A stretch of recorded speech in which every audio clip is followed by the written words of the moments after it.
Assalamualaikum warahmatullahi wabarakatuh. Sahabat Quran Cordoba, kembali lagi di channel Quran Cordoba dalam program Semua Bisa Jadi Hafiz. Wah, Ustaz, gimana kabar Ustaz? Alhamdulillah. Kita udah lama banget Ustaz ya. Ya, betul. Udah nggak buat podcast ya. ini. Udah berapa lama nih Ustaz ya? Ya, 1 tahun. Mungkin 1 tahun nggak mungkin Ustaz ya. Mungkin beberapa bulan yang lalu kali Ustaz ya. betul. Dengan host yang berbeda nih teman-teman. Ya. Insya Allah saya akan memandu program Semua Bisa Jadi Hafiz ini untuk episode-episode selanjutnya. Karena memang yang host sebelumnya itu ada kesibukan Ustaz ya. Betul.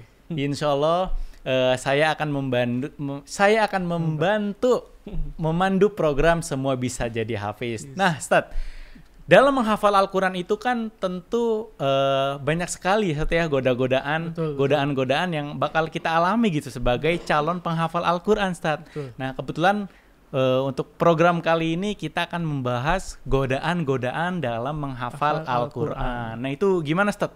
Ya. Bismillahirrahmanirrahim. Alhamdulillah kita kembali bertemu. Alhamdulillah. Al-Quran semangatku. Semangat. Iya. Jadi tema yang akan kita angkat sekarang itu judulnya adalah godaan-godaan dalam menghafal Al-Quran yang biasa dihadapi oleh para penghafal Al-Quran. Calonnya yang sedang berproses ataupun yang sudah selesai menghafal Al-Quran 30 juz biasanya menghadapi banyak godaan-godaan ini. Kenapa ini penting untuk dibahas? Karena sebelum membaca Al-Quran pun kita sering membaca. Bacaannya adalah A'udzubillahi minasyaitonirrajim, yang artinya aku berlindung kepada Allah dari godaan setan yang terkutuk. Tapi tema yang kita bahas bukan setan yang terkutuknya, tapi godaan-godaan bagi para penghafal Al-Quran. Itu dia teman-teman. Jadi sebelum kita sebelum kita baca Al-Quran aja, kita harus berta'awudz atau meminta perlindungan daripada godaan setan yang terkutuk. Nah, ini untuk menghafal Al-Quran apalagi tentunya banyak sekali godaan-godaan yang akan dialami oleh para calon penghafal Al-Quran. Nah, Ustaz, kira-kira yang pertama apa aja Ustaz godaan-godaan dalam menghafal Al-Quran itu Ustaz? Jadi godaan itu karena memang sangat banyak, kita akan meringkas saja hanya beberapa saja. Jadi ini mewakili semua godaan-godaan para penghafal Al-Quran. Jadi insya Allah sahabat Al-Quran dengan terus mengikuti podcast kita itu akan minimalnya ada gambaran, oh ini nih godaan-godaan yang memang sangat bahaya bagi para penghafal Al-Quran. Tapi ini teman-teman perlu di garis bawahi, ini bukan untuk menakut-nakuti ya teman-teman ya. Jadi ini untuk antisipasi barangkali teman-teman semua lagi menghafal Al-Quran, terus nanti ada godaan-godaan. Nah, mungkin dari podcast ini teman-teman bisa belajar apa saja sih hal-hal yang harus dilakukan Ustaz ya untuk menghadapi godaan-godaan tersebut. Langsung saja. Yang pertama itu godaan lawan jenis atau bagi kita godaan wanita. Kalau yang pria wanita mungkin Ustaz ya. Kalau yang wanita pria mungkin Ustaz ya. Bisa juga karena bagi wanita mungkin ada artis-artis, ada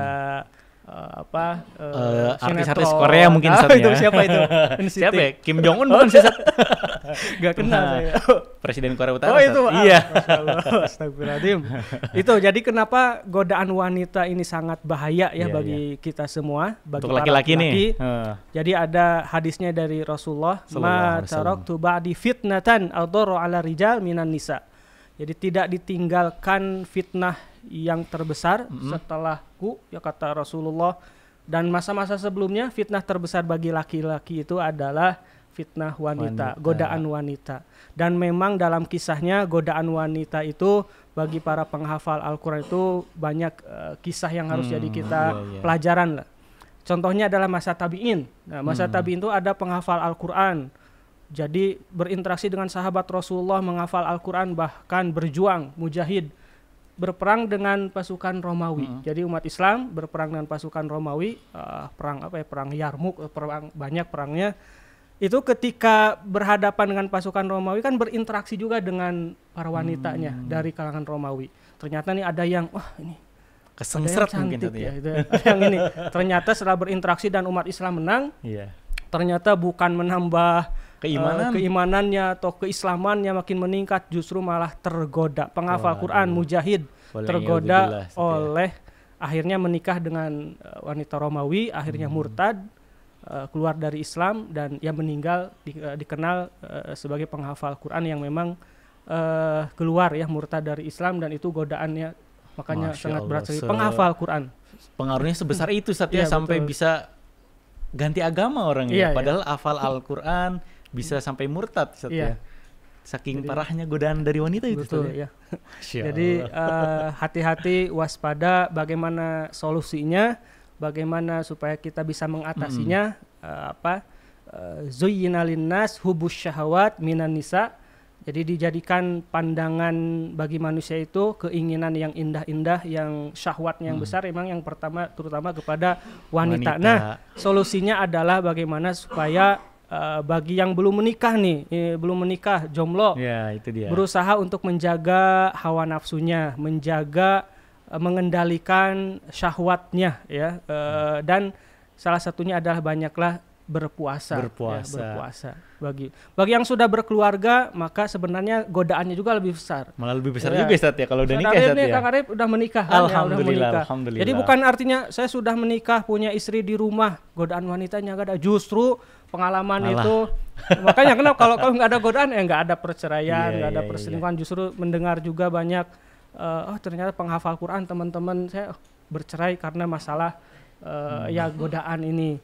Jadi bagi para yang sudah berkeluarga, menjaga keharmonisan, menghafal Quran bersama istri tercinta dengan keluarga. Itu jadi membangun keluarga Al-Quran di rumah masing-masing dengan Al-Quran. Jadi begitu dahsyatnya godaan wanita ini, apalagi kebanyakan sih teman-teman yang proses menghafal Al-Quran tuh yang masih jomblo Ustaz. Ini kadang-kadang belum selesai udah kegoda duluan ya, mah itu jadinya ditinggalkan hafalannya, lebih milih yang enak-enak Ustaz ya. Yang enak-enak Ustaz. Solusi yang lainnya itu biasanya memang harus berusaha menjaga pandangan. Itu dia. Solusinya itu ya tadi Ustaz yang dibilang Ustaz tadi, ya dalam proses menghafal Al-Quran kita harus menjaga hawa nafsu, salah satunya dengan puasa itu Ustaz ya. Betul.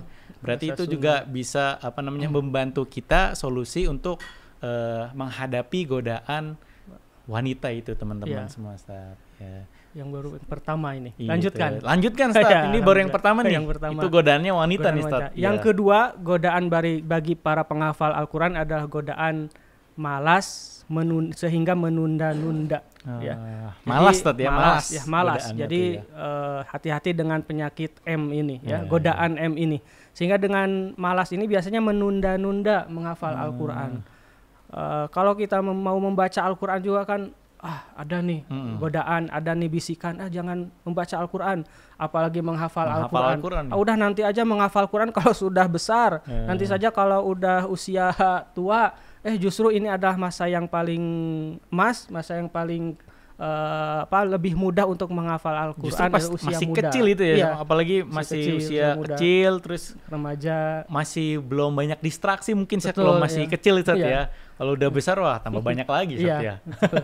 Jadi jangan malas gitu ya. Jangan malas tuh teman-teman. Emang benar-benar apalagi menghafal Al-Quran ya, ada mungkin ribuan ayat ya, 6.000 sekian ayat itu. 36 ayat. Tuh wah, itu godaannya pasti banyak banget Ustaz ya. Iya. Solusinya adalah kita harus ingat surah Al-Asr. Sumpah tentang waktu. Allah berfirman, wal asri innal insana lafi khusr. Sesungguhnya semua manusia berada dalam kerugian. Para penghafal juga rugi. Menghafal Quran rugi. Menghafal Quran kok bisa rugi Ustaz? Kan ibadah Ustaz itu. Yang menghafal Quran aja rugi, apalagi yang tidak menghafal Quran ya. Kenapa rugi? Karena mereka tidak mengamalkan, tidak beriman, dan tidak saling menasehati ya. Ayat selanjutnya adalah illalladzina amanu wa amilus solihat wa tawasau bil haqq wa tawasau bis sabr. Jadi penghafal Quran itu pondasinya, dasarnya harus beriman lebih dulu. Jadi iman sebelum menghafal Al-Quran. Jadi harus benar-benar ditanamkan keimanannya itu Itu menjadi pondasinya. Yang kedua itu beramal soleh. Sehingga dengan iman, amal soleh, insya Allah istiqomah, insya Allah. Terus beramal soleh itu kan salah satunya supaya kita konsisten ya. Dan menghafal Quran juga itu bagian dari amal soleh. Nah, setelah beramal soleh itu saling menasehati, saling menjaga dengan teman sesama penghafal Qur'annya, saling menasehati dalam perjuangannya, dalam saling memotivasi mungkin ya betul, dalam kesabarannya menghafal Al-Qur'an. Itu solusi godaan yang kedua ya, godaan malas ini itu sering menunda-nunda. Dan jadi pengalaman balik lagi Ustaz nih ke keimanan kita nih. Jadi jangan sampai menghafal Al-Qur'an malas ntar aja gitu. Akhirnya enggak ya. Karena biasanya nih kaidahnya menunda itu awal dari meninggalkan. Waduh, itu. Karena biasanya menunda sudah nanti saja. Padahal menghafal Quran kalau ada terbetik saja lintasan niat, saya ingin menghafal Quran, itu harus langsung. Menghafal Quran, saya mau baca Quran langsung. Karena biasanya setan itu langsung menggoda. Pinter banget tuh ngegodanya. Betul. Jadi langsung saja amalkan. Nggak kerasa tiba-tiba harusnya kan tadi saya ngafalin Al-Quran, harusnya tadi kan saya baca Al-Quran. Tiba-tiba udah scroll sosial media siapa gitu ya. Iya betul. Jadi menunda itu biasanya awal dari meninggalkan. Jadi ketika kita ingin menghafal Quran langsung, jangan tunda, jangan ada penyakit. Ketika terbesit ada kebaikan langsung dilakukan itu Satya. Jangan sampai ditunda-tunda, ntar keburu setan masuk duluan tuh Satya. Iya.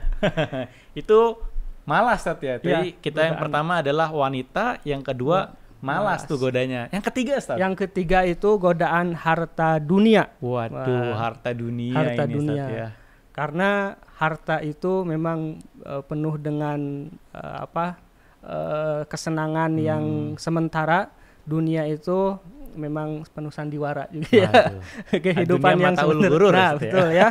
Jadi yang godaan yang ketiga ini adalah godaan fitnah dunia, ujian bagi kita semua, bahwa penghafal Quran itu biasanya memang digoda dengan dunia, harta ya. Setelah tadi wanita ya godaan malas. Nah, biasanya langsung mendapatkan banyak, dunia itu dibuka baginya gitu ya. Dan itu hati-hati ya, hati-hati.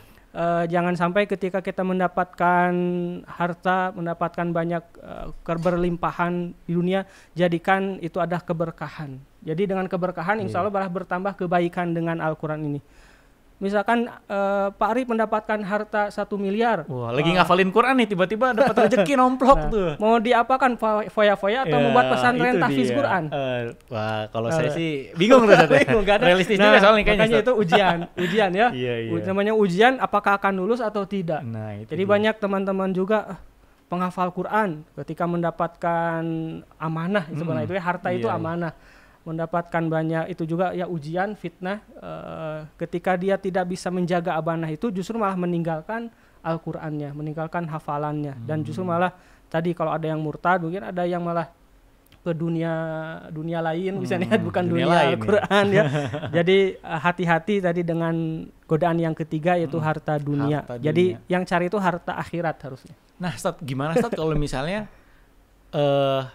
orang yang menghafal Al-Quran itu lagi proses menghafal Al-Quran, dia tuh ujiannya bukan harta dunia tapi malah kemiskinan lah ibaratnya. Itu gimana Ustaz? Itu lebih berat mana? Nggak punya apa-apa atau punya apa-apa Ustaz? Jadi dalam Al-Quran itu Islam ini menakjubkan ya. Jadi selain ada konsep syukur, jadi harusnya kita bersyukur ya. Penghafal Quran itu harus banyak bersyukur, apalagi dengan dunia ini gitu ya. Yang kedua itu bersabar. Ada syukur, ada sabar tuh. Justru ketika kita tidak mendapatkan harta dunia, saya tidak mendapatkan apa-apa, harta dunia sedikit. Justru itu adalah peluang kita untuk benar-benar fokus konsentrasi menghafal Al-Quran. Justru malah ya syukurin aja gitu ya. Kita tidak kalau tidak punya apa-apa berarti ujiannya juga nggak sebesar yang punya apa-apa gitu ya. Justru tetap harus bersyukur juga, tidak punya. Ya. Bersyukur, bersabar itu seperti dua sisi mata uang. Jadi harus ada dua pisau yang berbeda nih. Harus tetap bersyukur juga dengan menghafal Quran lebih giat lagi gitu ya. Jadi teman-teman semua nih biasanya kan di pondok-pondok ya, di pondok tuh ya banyaklah dengan segala keterbatasannya gitu Satya. Itu juga harus lebih, justru itu malah lebih harus buat teman-teman semangat lagi Satya dalam menghafal Al-Quran gitu seadanya, ya. Nah tidur itu seadanya dia. Kalau di pondok justru itu harus lebih fokus, konsentrasi lagi menghafal Quran. Dibandingkan dengan misalnya di luar pondok yang penuh dengan fasilitas yang mewah, betul. Dengan makan nggak usah dipikirin makan ya, 3 kali sehari, 5 kali sehari gitu ya nih, belum cemilannya gitu ya, itu malah justru lebih berat lagi ujiannya ya, Ustaz ya, kalau nggak kuat-kuat mah ya. Yang selanjutnya Ustaz. Selanjutnya godaan bagi para penghafal Al-Quran itu adalah biasanya putus asa dalam murojaah. Murojaah itu putus asa saat murojaah. Murojaah. Karena biasanya mindset yang terus kita galakan juga memang hafalan mudah, tahfiz mudah untuk semua. Menghafal Quran itu memang mudah dan semua sudah bisa membuktikannya ya, usia 5 tahun, anak kecil, bahkan orang tua yang sudah sepuh pun bisa menghafal Quran. Hanya sebatas menghafal Quran, insya Allah dimudahkan. Ya, dalam surah Al-Qamar bahkan diulang sampai 4 kali. Ya, walaqad yassarunal Qur'ana lidzikri fahal mim muddakir. Sesungguhnya kami telah mudahkan ya Al-Quran untuk jadikan pelajaran. Maka adakah siapakah yang mau mengambil pelajaran itu, tinggal kita ambil saja. Tapi selanjutnya yang biasanya membuat putus asa itu adalah murojaahnya. Jadi ya sering ada celetukan, menghafal itu mudah, murojaah itu sulit. Sulit, berat gitu, kata berat. Jadi hanya mindset aja yang harus kita ubah. Menghafal Quran itu mudah, sedangkan murojaah itu lebih mudah harusnya lebih mudah. Tapi sebenarnya yang solusinya itu begini. Solusinya adalah jangan kita minta dimudahkan. Tapi harus minta dikuatkan. Wah. Jadi menghafal Quran itu terutama pas fase murojaah itu kita minta kepada Allah untuk dikuatkan. Jadi jangan meminta beban yang mudah, tapi memintalah punggung kita yang dikuatkan. Itu yang mindsetnya juga. Jadi mungkin saat menghafalnya mah mudah, mudah, banyak segala macam metode-metode yang kemarin Ustaz jelaskan itu. Tapi ini nih yang murojaahnya nih yang agak sulit nih Ustaz ya. Jadi teman-teman mungkin kadang ada yang suka putus asa, sulit amat nih, harus balik lagi yang kayak ini, lupa lagi gitu ya, putus asa jadi Ustaz ya. Itu yang akhirnya jadi mungkin mereka nggak lanjut lagi menghafal. Biasanya ya putus asa itu bisa karena frustasi, akhirnya gelisah, galau gitu. Ini kenapa susah sekali menghafal surah Al-Jin?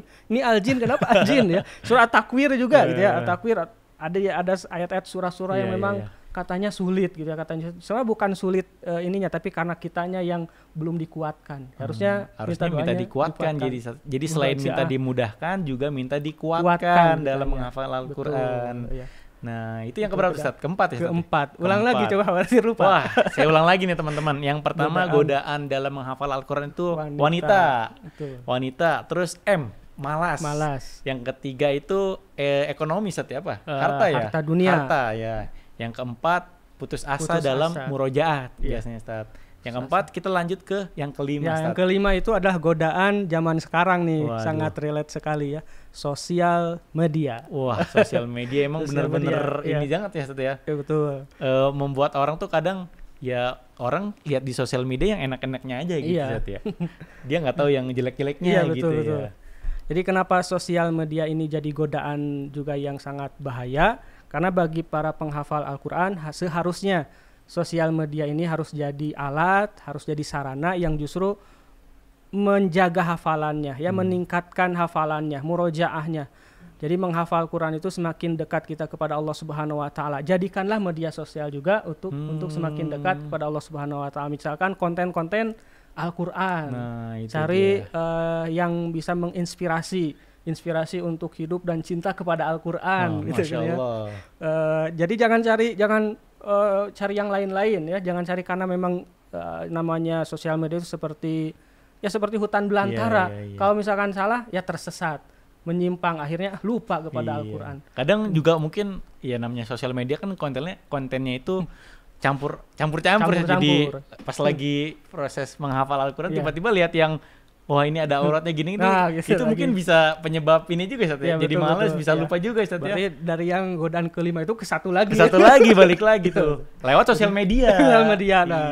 Astagfirullahaladzim. Jadi itu ya solusinya ketika bersosial media kita aktif, memang kita tidak bisa dilepaskan dari gadget kita ya. Itu banyaklah beristighfar ya, banyak istighfar. Jadi ketika buka IG, buka TikTok yang banyak hal-hal inilah, banyak konten yang macam-macam bercampur baur itu, banyaklah istighfar, hati kita beristighfar gitu.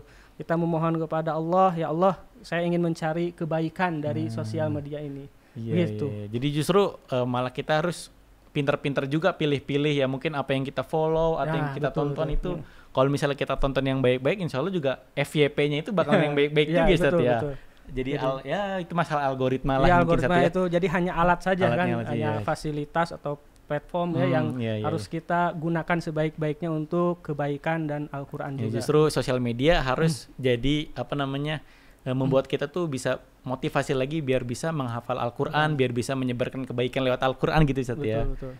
Nah itu yang kelima Ustaz. Yang kelima. Sekarang yang keenam Ustaz. Yang keenam, jadi tadi ulang lagi, khawatir lupa. Waduh, disuruh ulang lagi kita ini. Oke Ustaz, siap Ustaz. Yang pertama, wanita, rasa malas, terus ekonomi atau harta ya, terus putus asa, terus sosial media, tuh semua nih Ustaz kayaknya Ustaz. Semua. Yang keenam apa nih Ustaz? Yang keenam, yang terakhir mungkin ya, ini yang terakhir itu adalah teman setia. Waduh, juga nih teman setia nih Ustaz ya. Jadi hati-hati, atau kita harus pilih mencari teman setia yang juga setia dengan Al-Quran, ya, setia dengan nilai-nilai Al-Quran. Jangan sampai kita memilih teman yang salah, teman yang justru menjerumuskan kita kepada keburukan, kepada maksiat, tapi teman yang mengajak kita juga kepada Al-Quran, teman-teman yang mencintai Al-Quran. Harus punya circle yang bagus circle yang baik gitu ya. Iya, betul. Jangan sampai kita menyesal ya, jangan sampai menyesal seperti dalam surah Allah Subhanahu wa taala berfirman, ya wailata laitani lam attakhid fulanan khalila. Teman setia itu dengan lafaznya khalila ya, teman setia. Khalil ya. Jadi ada yang sangat menyesal sekali, celaka aku ya wailata laitani, malah menjadikan si fulan itu malah sebagai teman setia, atau tidak menjadikan orang yang baik yang hafal Quran itu sebagai teman setia. Lam attakhid fulanan khalila. Bahkan dengan menggigit dua jarinya karena saking menyesalnya itu. Ya wa yauma ya'adu dzalimu ala yadayhi yaqulu ya laitani takhadtu ma'ar rasuli sabila. Bahkan dia tidak menjadikan Rasul itu dulu sebagai sahabatnya. Kan para sahabat Al-Quran itu beruntung semua, sahabat Rasulullah itu beruntung karena mereka mendapatkan syafaat nantinya, akan keselamatan. Justru saat itu ayat ini menjelaskan bahwa saat itu ada yang menyesal sekali tidak menjadikan Rasulullah itu sebagai teman setianya. Itu sampai menggigit dua jarinya karena saking menyesalnya. Ya. Makanya harus juga pinter-pinter pertemanan setia. Betul. Apalagi di teman-teman yang di pondok itu kan banyak sekali ya, dari misalnya dari banyak macam-macam dari daerah gitu, mungkin pergaulan juga macam-macam gitu ya. Itu harus pinter-pinter milih teman setia. Kalau di pondok memang soleh-soleh lah kita berhusnuzon ya, soleh-soleh. Nanti ketika keluar dari pondoknya itu juga itu apalagi itu ya. Apalagi pas lagi kuliah gitu kan. Itu alhamdulillah 6 ya. Sudah kita bahas semuanya tentang godaan-godaan para penghafal Al-Quran. Bagi para penghafal Al-Quran ini harus jadi catatan bagi kita semua. Jadi sebenarnya ada 60 godaan yang harus kita, masih banyak sebenarnya teman-teman, tapi nanti tetap dipantengin aja program Semua Bisa Jadi Hafiz. Nanti Ustadz Heri akan mengajarkan atau memberikan motivasi-motivasi biar teman-teman semua tetap semangat ya belajar menghafal Al-Qurannya dan yang lainnya gitu teman-teman. Oke, siap baik teman-teman. Jadi itu tadi ya 6 godaan para penghafal Al-Quran ya. Saya ulang lagi nih Ustadz. Betul, yang pertama adalah wanita, terus apa lagi Ustadz ya? Malas. Malas. Wanita, malas, terus harta. Terus sosial media, terakhir, putus asa, dan teman setia. Jadi teman-teman harus hati-hati nih dengan 6 ini. Gitu ya Ustadz ya. Mungkin ada closing statementnya Ustadz? Ya, insya Allah kita akan terus memberikan inspirasi bagi semuanya untuk terus mencintai Al-Quran dan berusaha bercita-cita, bermimpi untuk menjadi hafiz Al-Quran. Walaupun istilah hafiz Al-Quran itu sama bukan hanya sebatas cita-cita dunia saja, tapi bagaimana supaya kita dekat dengan Allah, meraih ridho Allah. Dengan menghafal Al-Quran kita ingin menjadi keluarga Allah di muka bumi ini, sehingga berkumpul tidak hanya di dunia tapi berkumpul di surga Allah yang tertinggi, yaitu surga Firdaus, insyaallah. Amin ya rabbal alamin. Amin ya rabbal alamin. Baik teman-teman, nanti kita akan jumpa lagi di episode selanjutnya. Sekian, wassalamualaikum warahmatullahi wabarakatuh.